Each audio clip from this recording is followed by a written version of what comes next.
And there are three basic problems in HMM. Okay, so given observation sequence X and with the state sequence Z and the parameter theta. So first one, evaluation problem. So when we have an HMM, then the given a sequence X, then we want to evaluate the likelihood of this sequence. So P of X. Okay, so P of X is the same as P of X given theta because, as I said, the theta is the parameters. Okay, so we're going to talk about the forward algorithm or backward algorithm. Okay, and the second one is decoding a problem or finding an optimal state sequence. Okay, so given X, then we want to find the best hidden sequence, Z. Okay, so speech recognition system is nothing but this decoding problem in the HMM. Okay, so given all the observations, audio signals, then we want to find the best sequence of hidden states. So the hidden states would be like the phonemes. Okay, so the sequence of phonemes will define the words and the sentence. And we will talk about Viterbi algorithm. And then the last one is a learning problem. So we have to estimate the parameters of HMM. Okay, so we have theta. Theta includes pi and a and phi. Okay, so we want to update this parameter to maximize the likelihood. Okay, so this is evaluation, and so we just calculate the likelihood. And to learn, we maximize the likelihood. So we updated this theta to maximize the likelihood. And we'll talk about bound-Walsh algorithm, which is a special case of EM algorithm. And the bound-Walsh is for the discrete observation, and for continuous observation, we will use EM algorithm. Okay, first, evaluation. So as I said, we want to compute the likelihood of an observation sequence. Okay, this one is what we want. And then with this hidden latent variable, if we marginalize, then it's exactly the same as P of X. And then we can decompose this one. Okay, so as I said, for simplicity, we don't put this theta in equations. Okay, but there is a theta everywhere. And then we have a P of Z. Okay, so P of Z can be rewritten by this pi and P of Z sub n given G sub n minus 1. And then P of X given Z can be decomposed like this. Okay, and since we have k states with n time steps, we have to calculate k to the power of n computations, which is infeasible. Okay, so we're going to use dynamic programming. So efficient implementation is possible with the forward procedure. So we use dynamic programming in the next slide. For all the problems, so we will define some kind of functions. So for the first problem, we defined alpha. Alpha is the probability of the observations from 1 to n, and the state at n is k. So this is alpha. Again, alpha is the probability of this subsequence, and the current state is k. Okay, and then a sub ij is the probability from state I to j. It is a transition probability. And the b sub I of xn is the p of xn given g sub n, which is emission probability. Okay, and then alpha can be obtained as follows. First, we initialize alpha 1. So alpha 1 is actually p of x1, z1 is k. Okay, so this one can be decomposed in this way. This one is p of x1 given z1, and p z1 is k. So that's what this is. And then this one goes to this one directly, and then this one is actually emission probability. So this is the initialization of alpha. And then we're going to use this induction. Alpha n plus 1 of k is this in this graph, which means probability of x1 to xn plus 1, and the Zn plus 1 is k. So this is alpha n plus 1. So we have to calculate the probability at state k. So we have a probability of all the states at time n as alpha n of I. So from here, from the one state, we can multiply the transition probability to move to the state k, like this. And then at the time n plus 1, we have to calculate the emission probability. So that is alpha sub n plus 1 of k. Okay. Again, we have alpha sub n of I. Okay, this is induction. So we assume that this is given, and then this is given, and then this is given. So we assume that the HMM is already trained. So all the parameters are set. So A and B, these are given. And from this one, we multiply the transition probability and the sum. So from all the previous states, we can move to state K. Okay, then we can sum all the probability, and then we calculate the emission probability. This is alpha sub n plus 1 of K. And then finally, after all this induction, then finally P of X is sum of alpha capital N of K. So at the end of this sequence, okay, so we have this sequence. This is N is 1 and N is N. So at the last time step, we have K states. And then for each state, we have this alpha value. And we don't know which state will be the right state. So we have a probability for each state. So we have to sum all this probability to have a P of X. I mean, we have a state. From state, we have an observations, right? And then when we have a final observation, xn, and we don't know which state generates this xn. So there's probability that the first state can generate xn, and the second state can generate xn, the third and the last state can generate xn. So we have to sum all this probability to calculate P of X.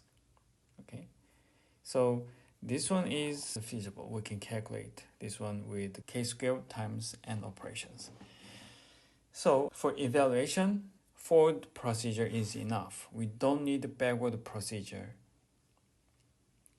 Okay, so if it is only for evaluation problem, then the forward procedure is enough. So with the forward procedure, we could calculate the likelihood of P of X.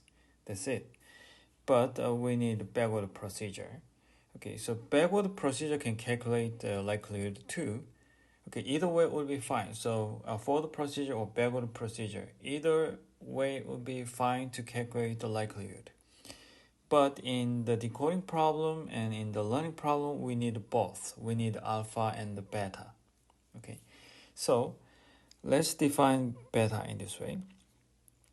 Beta is probability of a subsequence from n plus 1 to n, and the Zn is k. So this is the beta, and the A and the B are the same as before. And we can define this beta with this induction as we did for alpha.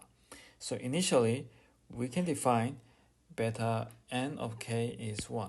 So look at this one. Beta n, if it is n, then the observation goes from n plus 1. So if it's n, then the observation goes from xn plus 1, which is not there. Okay, so we just initialize beta n of k to 1.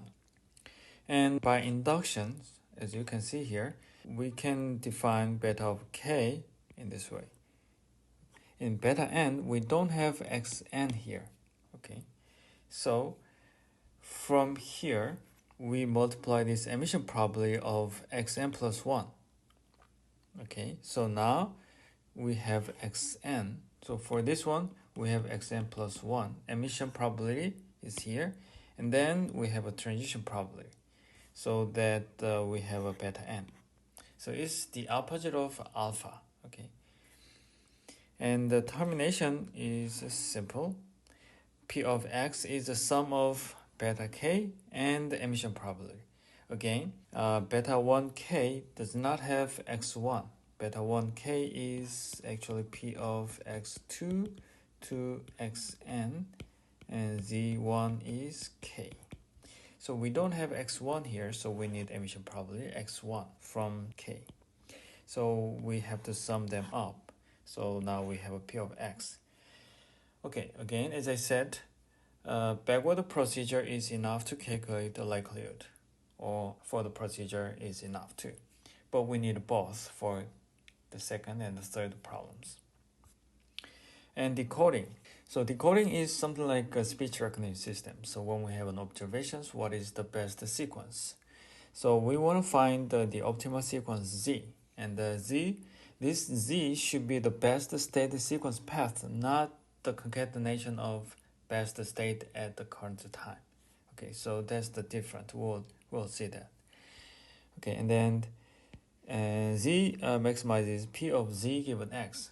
So when we have an x, then when we calculate the p of z, then it should be maximum. That's what we want as a z.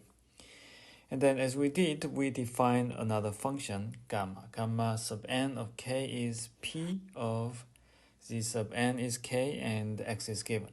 Okay, so when x is given, what is the probability of current state k? Okay, this one can be rewritten in this way with the base rule.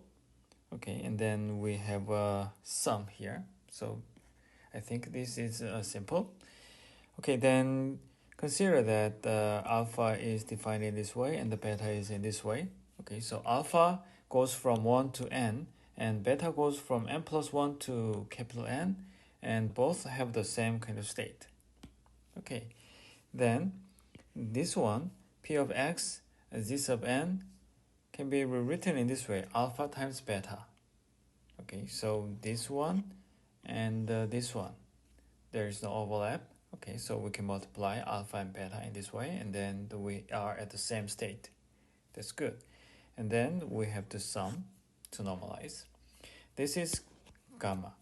Okay, so let's look at this gamma again. So gamma is the probability of a current state k given x. So we have a state, we have many states, and when we unfold, then we have this sequence of states, and then we have an observations for each time step. Okay, so given all these x, then at time step n, what is the best state? So if we maximize this one, then we can find the best state, z sub n star. Again, z sub n star is the best state at the current time step n, given all the x.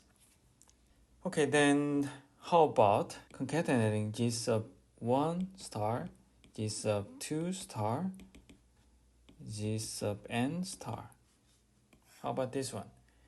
Unfortunately, this is not the best path. At the current time step n, this z sub n star would be the best state for that time step. Okay, not considering all the other kind of states. But when we consider all of them at the same time, then this concatenation would not be the best path. Okay, for example, if z sub 2 star and z sub 3 star, so this one is at the state 2 and this one is at the state 7, okay?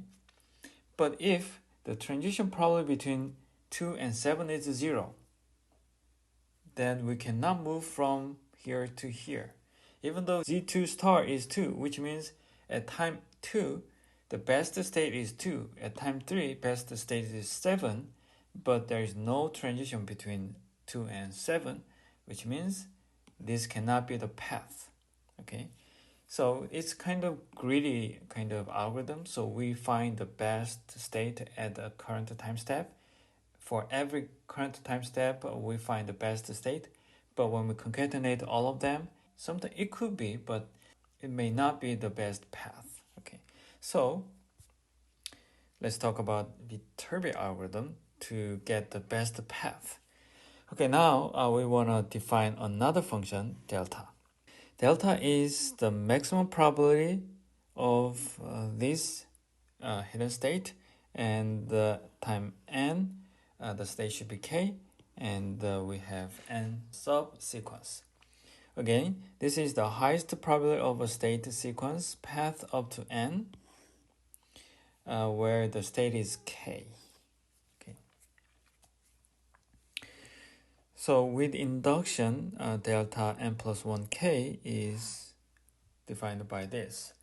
So from here, and we multiply this transition probability. So in the next time step, we are at the state k. So this means p of z1 to zn. Zn is I, and zn plus 1 is k, right? And then we have x1 to xn plus 1 because we have emission probability here. So we can have state I and we can have state j for time n and time n plus 1, but we check the best I. So it is actually delta n plus 1 of k. Okay, and then we need to keep track of the state, then maximize this one. I mean, when we just calculate the delta, okay, then we can calculate the probability of the best path. But what we want is best path itself. So we want to keep this best state. So we define this psi. And psi is the best state considering this delta. Okay, so psi n plus 1 of k means this. For example, psi 5 of 1 is 3, which means at time step 5, if we are at state 1, then probably the most likely this one, the state 1 is from state 3 from the previous time step. Okay, so at time 5, state 1 is from state 3, most likely. Okay, so if we are at a certain state at the current time, then we know what is the best state in the previous state. That's what this psi means. Okay, again, delta is the best probability of all the hidden states when we are at state k at time n. Okay, and then psi defining the best hidden state in the previous time step. Okay, so we can run this Viterbi algorithm with this recursion. Okay, so initially delta 1 of k is this. So when we are at the first time step, this is the probability of first time step, and this one is emission probability. So that is a delta, okay, delta 1. And psi 1, because there is no previous state, so it's just a 0. And recursively, we can learn, we can update this delta and psi. So these equations are from the previous slide. And then at the end of this recursion, then we can calculate the probability, delta. So this one is the probability of the best state sequence path. So when we have the best state, sequence, state sequence, then this is probability. Okay. And this one is the last state of the best sequence. And then how can we find the best path? So best path can be retrieved by this backtracking. So the last time step, this is the best state, okay? And then psi n z sub n star will give us zn minus 1 star, okay? So from the last time step, we can check the best state of the previous time step. And then recursively, by backtracking, we can find all the path. So z1 star. Okay. So this is similar to the forward procedure, but in this, we have just the maximum.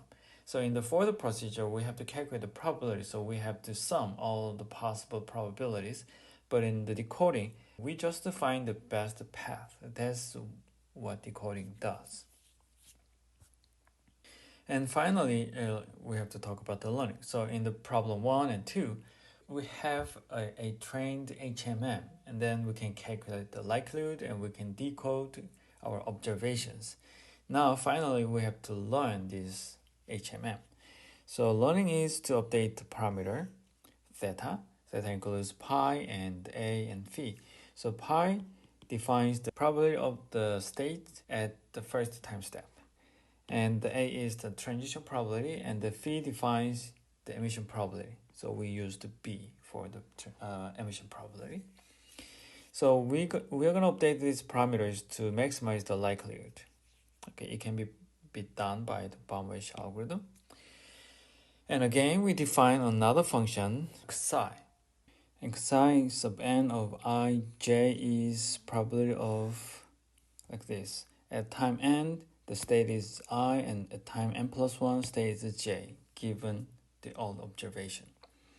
So which means it is the probability of being state I at time n, state j at time n plus 1, as you can see in this figure. So we can have some path, but at time n, we are at state I, and at time n plus 1, we are at j. And between these two, we have a transition probability and emission probability. So again, if we write this equation again, and we apply the base rule, so x is here, and then we divide this by this one, okay? And then if we look at this one, so at the end, we are at I, and at n plus 1, we are at j, and we have all the observations, so which means it can be rewritten by this alpha and beta. So alpha I can define all this path, and the emission of n, and the beta n plus 1 is defining all the paths without emission at n plus 1. So we need emission here, and then transition between I and j. So that's what this is. Okay. So from this alpha, we have some path, but at end, it should be I, the state should be I. Okay. And with beta, we can have some path, but at time n plus 1, the state should be j. And then we have a transition between I and j, and we have emission probability at j, from j for xn plus 1. And then we have to normalize. Okay. So if you look at this gamma, psi, and the gamma, the difference is just the j, right? So if we just marginalize psi, then we can get gamma. Okay, that's one relationship between the gamma and the psi. To drive the update rules, we can check some equations first. So we're going to take the sum of gamma and psi over the time n. First of all, we have equations for gamma and psi here. So gamma is the probability of current state given observations, and the psi is the current state and the next state given the observations. And when we take the sum of this gamma, then it is expected number of transitions from state I, or simply it is expected number of paths going through state I. And when we take a sum of this psi, then it is expected number of transitions from state I to state j. Okay, so using this above a formula, we can obtain the update rule for the parameters, assuming that the observations are discrete. So we are talking about discrete HMMs. Okay, so we have three parameters, pi, and the transition probability A, and the emission probability B. Okay, so the first, pi is the probability of the state for the first time step, and that is exactly the same as gamma sub 1 of k. So if you look at this equation again, gamma 1k is actually p, z 1 is k given x. So this one is pi of k. And transition probability, we can calculate the ratio of these two terms. First, this one, the sum of psi is the expected number of transitions from state I to j, and the sum of gamma I is a transition from state I. So basically this ratio is corresponding to the transition probability. And the third, the emission probability. So since we are assuming that the observations are discrete, so this emission probability can be represented as a matrix. So when we have a k state and when we have m observations, then we have a k by m matrix. And each cell can be estimated by this ratio. So here we have the expected number of transitions from state I, and this one is almost the same as this one except this condition. So this one says the expected number of transitions from state I, and the current observation is m. So this one is normalizing term, and this one is the expected number of transitions from I, and the observation is m. So that is actually emission probability. Okay, then in the previous slide we talked about the discrete HMMs. So the latent variable is always discrete, but discrete HMM means observations are discrete. But what about the continuous observations, continuous values for the observations? So as I said in the previous slide, emission probability can be estimated by this ratio. Okay, and then this is a matrix. But for continuous values, this is not kind of a variable. So we have to assume some parametric model. So the most common form of this probability is Gaussian mixed model. If you want, you can have a simple Gaussian, but most of the time, Gaussian mixed model is more popular. And the emission probability can be modeled by this mix of Gaussians. Okay, and each emission probability has a G Gaussian component. Okay, so for each state, we have a G Gaussian component. So when we have 3 states and each state has 5 Gaussian components, then basically we have 15 Gaussian functions. And then for the continuous observations, this gamma should be generalized into a gamma of kg. So in this case, this term means the probability of the state k, but this term means the probability of state k and component g, because in each state we have a g component, so we need the index for the component, Gaussian component. So basically this one is the probability of being state k at time n with the g's component for the observation xn. So the estimation is similar to the discrete HMMs, but it's a little it's kind of extension of the previous one. So first of all, we have the same kind of term as the discrete HMM. So this one is about the probability that the current state is k. And this term is, I think you're familiar with these terms from the EM algorithm for GMM. So this term means when we are at the state k, then which component this specific observation belongs to. So that is what this term means. And then, since we are assuming the Gaussian mixed model for this emission probability, so we need some parameters for the mix of Gaussians. Okay, so this is the coefficient for each Gaussian component, and this one is a mean, and this one is covariance. So this term means that among all the possible components, then what is a ratio of this specific component G? Okay, so here we have a sum of all the components, and then here we have just the G. And then mu and the sigma, these parameters are exactly the same as EM algorithm for Gaussian mixed model. So we just update these parameters.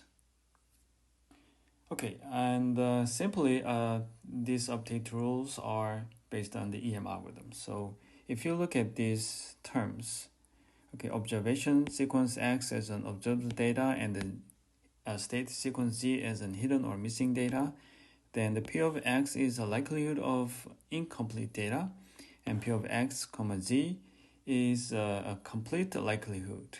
Okay, so this is exactly how we handle all these likelihood in the EM algorithm. Okay, and finally, I want to mention a couple of things about HMM. Okay, so first, in real problem like a speech recognition system, and true phonemes are hidden variables, Z sub n. And then the observations are acoustic features. So conceptually, we assume that the Z sub n, the phonemes, can generate acoustic features with GMM. That's conceptual kind of idea. But instead of using this emission probability directly, we actually train this recognition model or discriminative models. Okay, so because what we have is observations. Given these observations, what kind of phonemes this observation acoustic features belong to. So we recognize the phonemes first. So usually we can use neural networks since 2010s. Okay, and then we apply the Bayes rule to reconstruct this emission probability. So this one is emission probability and this one is recognition model. And when we multiply this P of xn and the P zn, if we multiply these terms to this one, then we can reconstruct this emission probability. But usually in the real speech recognition systems, we don't actually estimate these things. We just use constant value. We just estimate. Okay.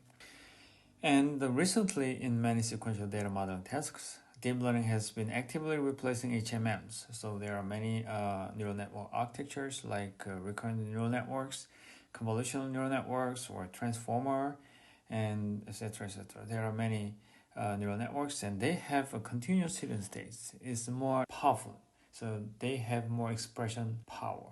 Okay, but still, even in deep learning era, we can use a lot of dynamic programming. We learned from the HMM. So for the procedure and the Viterbi algorithms, we talked about the dynamic programs. So I hope you learn these dynamic programs and then you can apply these things to deep learning later. Thank you.